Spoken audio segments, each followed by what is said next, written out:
We move to this week's meeting. Carrie, we're absolutely delighted that you can be with us again. So we're going to talk about protecting your assets from identity theft. We're seeing a lot of new trends that are happening. So I just want to and I know many of you heard me say some of this before, but it's always good to have a reminder. So let's go ahead and get started. So again, with identity theft, is it something you should be concerned about?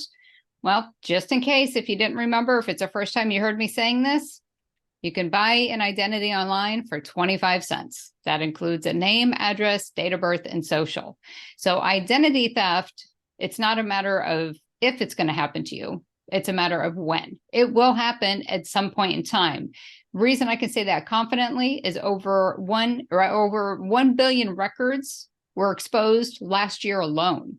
So just like any other industry, you have supply and demand. The more supply you have, the less demand there is for it, the price drops. So that's why your identity is now worth 25 cents online. And we're not even talking about having to go to the dark web or the deep web anymore. You can just do a Google search and find websites where you can buy this information. So it is readily available for everyone and anyone. And as far as when your time's up for identity theft, it's just when you show up at the top of the list as being the next one they're going to use. So let's talk about some things you can do.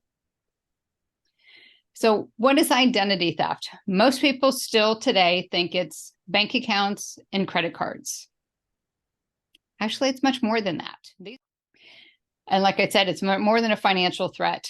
Just to give you an example of how it's evolving and how it's more than just somebody trying to get into your bank accounts or using your credit cards. So let's talk about, again, with the gentleman with the vehicle that was purchased using his identity.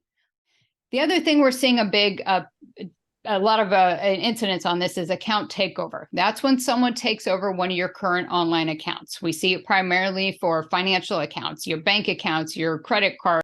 You get like the fake antivirus pop-ups, the phishing emails, spam phone calls, text this. Now beware of well-meaning professionals. We have seen this multiple times.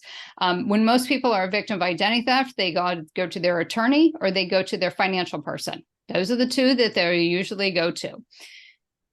So what do those organizations do? Well, they want to help you, but they might not have done this before. So they're going to turn to Google. And the steps that everyone tells you online, here are the things that you need to do to restore an identity. We've been working with victims for 15 years. I can tell you those are about 10 years old. Okay. So what level of service do you want?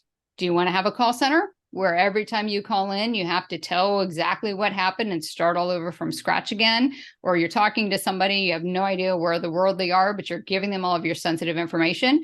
Or do you want someone where it's a little bit more of a dedicated professional where you can kind of work with that person one-on-one from beginning to end?